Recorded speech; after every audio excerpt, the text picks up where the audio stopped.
Will Top Thrill Dragster be better or worse with a spike? Join me as I explain how the ride may very well be better than the original. In case you've been living under a rock, Top Thrill Dragster at Cedar Point was closed for the 2022 season. An announcement was made on September 6, 2022, saying that the ride as we know it was being retired.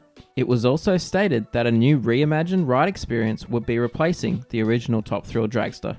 This left many people speculating on possible ways the ride could be changed to make a better, but ultimately more reliable roller coaster. The main mechanism that was mentioned a lot was the hydraulic launch. This would be replaced by LSMs, a more reliable launch system used on modern day attractions such as Copperhead Strike at Carowinds, Cheetah Hunt at Busch Gardens Tampa, and many more. The LSM launch system is almost, but confirmed to be replacing the hydraulic launch. Many people quickly noted that an LSM launch is not as powerful or as forceful as a hydraulic launch. This would mean there would need to be some sort of modifications made to the track to be able to gain enough momentum to clear the top hat. One possible idea was that the LSMs would continue a quarter of the way up the top hat to have enough speed for the train to make it all the way over and complete the circuit.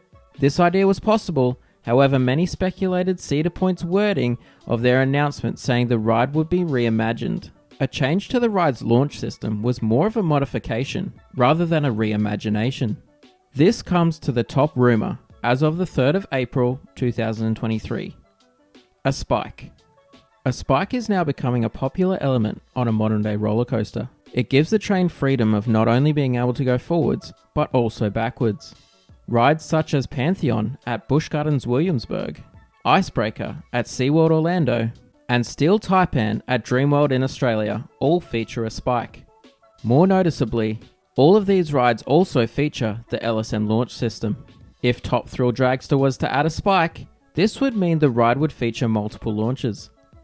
The speed required to clear the top hat on the original Dragster was 120 miles per hour.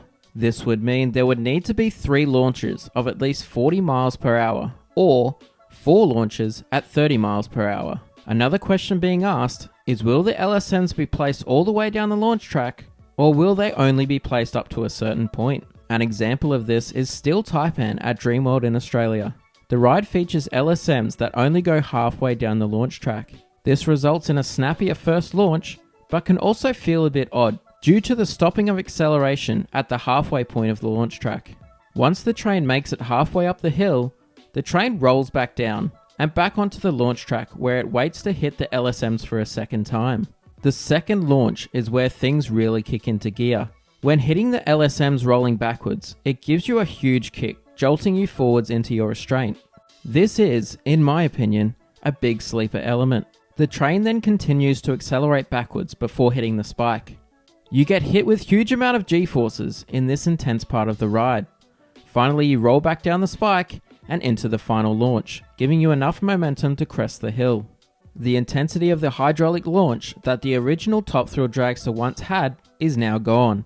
However, the new LSM launch with a spike at a very high speed could very well match the intensity, or even surpass it.